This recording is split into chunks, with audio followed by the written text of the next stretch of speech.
Microsoft is growing its relationship with Anthropic.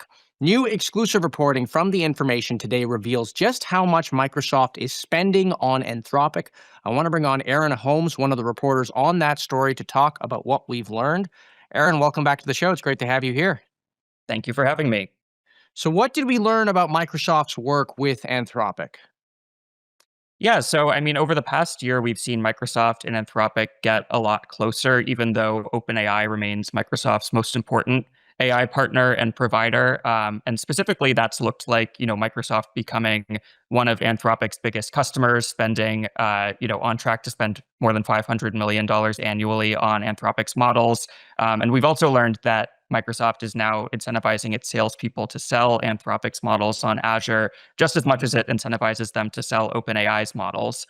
And beyond that, I think Anthropic is also starting to even get more involved in helping Microsoft build products that use its models. So across the board, these companies are getting a lot closer. Now, you reported that Anthropic is on pace to spend $500 million annually with Microsoft, and that would make it one of Anthropic's biggest customer. Did I have that right? Yeah, Anthropic is spending the money on Microsoft. No, Microsoft is spending the money on Anthropic. Yes. Microsoft is spending $500 million annually on Anthropic's models. At the same time, Anthropic did commit earlier or late last year to spend billions of dollars on Azure cloud services. So the money is going both ways. But yeah, I mean, the money that Microsoft is spending on Anthropic is pretty significant for the startup. Anthropic projected that it was, going to make in the realm of $7 to $9 billion in revenue last year. So this is pretty significant that it's getting this much from Microsoft. Now, one of the questions I wanted to understand here is what types of models is this? Because Microsoft obviously has an expansive suite of products. Are these coding models? Are these large language models? What are they buying from Anthropic? Yeah, so as of the $500 million annualized figure, most of that was coming from coding models, which Microsoft was using to power AI agent coding features in its GitHub Copilot software.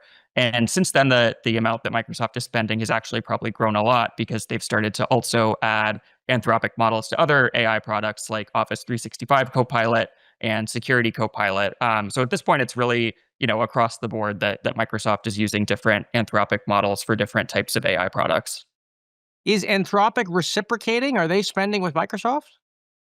They are. So Microsoft also invested $5 billion in Anthropic in September, and around that time, Anthropic said that they would commit to spend several $1 billion on renting cloud servers from Microsoft. And they also said they might contract several more gigawatts of cloud server space in the coming years, although it's hard to know exactly what that means. But yeah, basically, both of the companies have now become large customers of one another.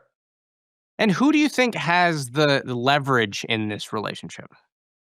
Yeah, I mean, with all of the ways that money is changing hands back and forth, it's a little hard to say who's benefiting more. But I think my take is probably that Anthropic is getting the most out of this right now because they, really want to grow their enterprise business, and getting access to customers of Microsoft's Azure cloud service is a way to massively expand, their potential universe of customers. At the same time, Microsoft does already have access to reuse OpenAI's models for free, so it maybe doesn't need Anthropic quite as much as Anthropic needs Microsoft. But regardless, it is obvious that both companies are benefiting a lot from this partnership.